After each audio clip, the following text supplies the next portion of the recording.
Welcome back, Philip Tang, now here with this week's featured student athlete, Luke Mason, a midfielder for the Statesmen soccer team. Luke, what got you started with soccer? Well, my sister, who's 6 years older than me, she had always played, so I grew up playing. Obviously, I started when I was 3 years old, and I always played 2 years up because in Tupelo, where I'm from, it doesn't start until you're about 5 or 6. Okay. So I always played up. So pretty much my sister. Now, you've been playing since you're 3 years old. I'm sure there's a lot of fun memories. Give me one fun memory from when you were younger. It could be middle school, high school, something you remember. Oh, well, rec soccer, the best thing was you could go to the concession stand and get a free slushie after every game. That was the best thing. Middle school, I don't have a lot of. I don't really remember. High school, the playoffs for high school soccer was always the best because Madison Central is our arch rival, and we saw them every single time in the playoffs.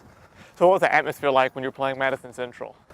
Pretty bad. Had some dirty words thrown out there. We hated Madison Central, the whole school, for every single sport. It wasn't just soccer. It was good. We always got at least 500 students to the game against Madison Central. How far away was the school?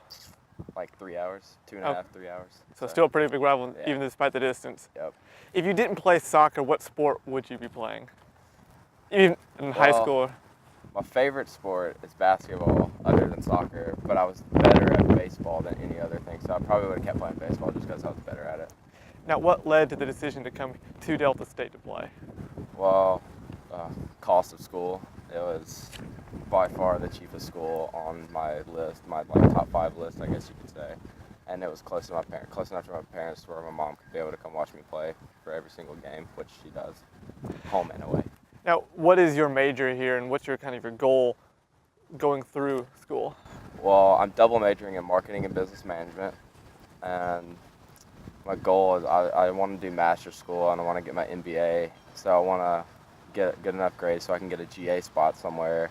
If I could get one here, then I would stay here. But if not, then somewhere else in the country. I want to do that, and then ultimately in my career, I want to be a GM for a sports team. So. What's it like being a double major? I'm sure that's not very, very easy. Well, it's not as bad as people think it is, but it's not terrible. The business classes, I have to take all my core classes, so then I only have to take 6 extra marketing classes to have that double major as well. So it's not too bad. Growing up, what was your favorite subject in school? Probably English. I like writing. Writing's my favorite thing. I hated math. I was going to say, what next thing leading up was, what was your least favorite? So math is obviously... Math was awful for me. I struggled. You talked about being a general manager for a team. Is there a sport you want to be a part of more than others, or just a general manager in general? I would, if I could be a GM for any athletic team, it would probably be basketball, an NBA team. So that's your your sport, like the Memphis Grizzlies? Yeah, Grizzlies is my favorite NBA team. All right. So give me a fun fact that people wouldn't know about you. Fun fact that people wouldn't know about me. When I was 4, I jumped off the back of a couch trying to do a front flip and broke my leg.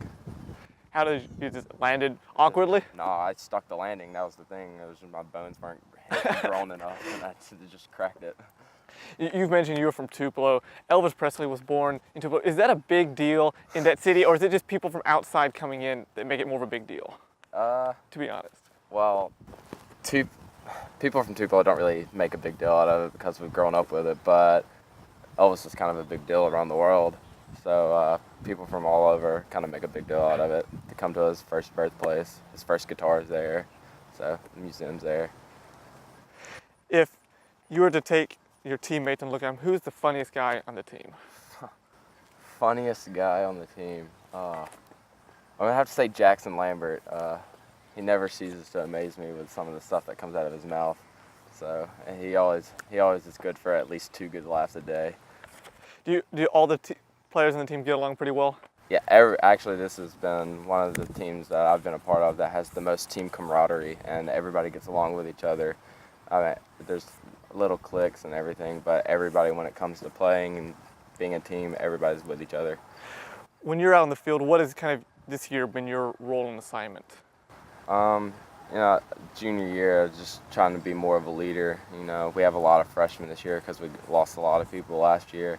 So just trying to be more of a leader, maybe not necessarily vocally, but just playing-wise and, performance-wise and everything like that. Well, Luke, thanks for joining us. We'll be back in just a moment.